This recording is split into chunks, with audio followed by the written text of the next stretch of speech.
দোস্ত, কল্পনা করো আমি এইমাত্র থিয়েটার থেকে বেরিয়ে এলাম, আর আমার হৃদয় এখনো ধুকপুক করছে।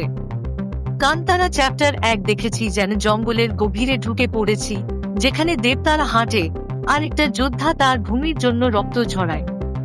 এটা শুধু মুভি নয়, এটা একটা অভিজ্ঞতা। চলো 1 মিনিটে শেয়ার করি কেন এটা মিস করা যায় না। কান্তারা চ্যাপ্টার 1 2022-এর কান্তারার প্রিকুয়েল, আর আমি বলছি ঋষভ শেট্টি এবার নিজেকে ছাড়িয়ে গেছে। গল্পটা চতুর্থ শতাব্দীতে কেন্টির জঙ্গলে, যেখানে রাজা রাজশেখর মানে জয়রাম জঙ্গলের সম্পদের লোভে পড়ে। তার ছেলে কুলশেখর, যাকে গুলশান দেবাইয়া প্লে করেছে, একদম অহংকারী রাজপুত্র ঈশ্বরান হুতোতা দখল করতে চায়। কিন্তু এই জঙ্গল তো পঞ্জুরলি আর গুলিগা দেবতার মন্দির, এর মধ্যে বার্মে ঋষভের চরিত্র একটা সাধারণ গ্রামের ছেলে, যে তার গ্রামকে বাঁচাতে চায়। যখন রাজার সেনা আসে, বার্মের শরীরে দেবতার শক্তি জেগে ওঠে। দোস্ত, সেই রথের যুদ্ধ, জঙ্গলের লড়াই আর কানকাবতীর সাথে রোম্যান্স আমার গায়ে কাঁটা দিয়েছে।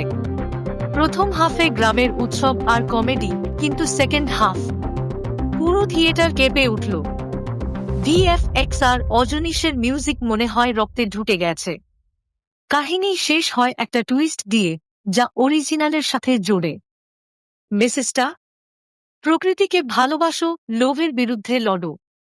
আমি দিচ্ছি 8.5 ডিভিশন 10। থিয়েটারে যাও, এই জাদু নিজে ফিল করো। লাইক কমেন্ট করো। তুমি কি অপেক্ষা করছো? সাবস্ক্রাইব করো আরো মুভি গল্প শুনতে।